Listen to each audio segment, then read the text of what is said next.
Every serious DIYer eventually runs into the same decision: should this project go on the workbench or should it be set up on Sawhorses? The answer is not about preference, it is about safety, control, and using the right support system for the task at hand. Choosing incorrectly can lead to instability, poor cuts, damaged material, or worse, preventable injuries. Before diving into the practical differences, the folding workbench referenced in this guide is linked in the description for those who want to review its specifications and see how it compares to traditional setups. There is also an email list available there for woodworkers who prefer in-depth tool comparisons, shop layout strategies, and safety-focused build guides delivered directly.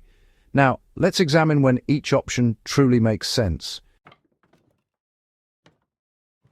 A traditional workbench is designed for control. Its primary advantage is mass and rigidity. A heavy bench resists movement when force is applied from different angles. When pushing a hand plane across hardwood, chopping a mortise with a chisel, or sanding aggressively, lateral pressure is introduced. If the support beneath the project shifts even slightly, control is lost. That loss of control increases the risk of slipping tools and damaged workpieces. For detailed joinery, fine layout work, or repetitive hand tool operations, a stable workbench is the safer choice.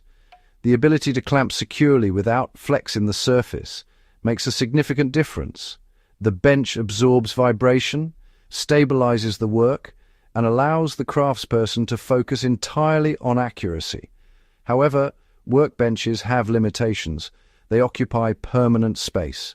They are not easily moved. More importantly, they are not ideal for processing large sheet goods. Attempting to cut a full sheet of plywood on a fixed bench often results in awkward overhang, imbalance, and binding risk if the offcut is not supported correctly. This is where Sawhorses really excel.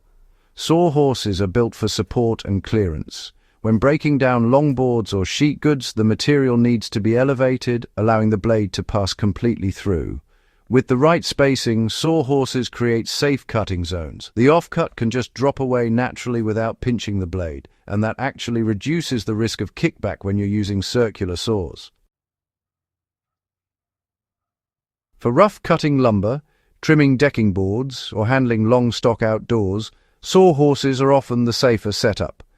They're adaptable, easy to reposition, and provide flexible support for oversized material that would overwhelm a standard bench.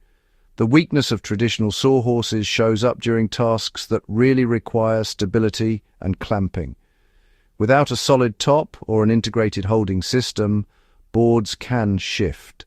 A lot of woodworkers place plywood across two horses, but that surface might flex under pressure. Clamping becomes less precise, and the entire setup depends quite a bit on how level the ground is beneath them. This is why hybrid systems have gained a fair bit of attention in recent years.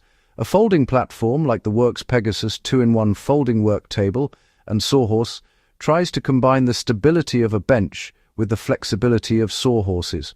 In bench mode, it offers an integrated clamping surface that's suitable for sanding, assembly, and moderate routing work.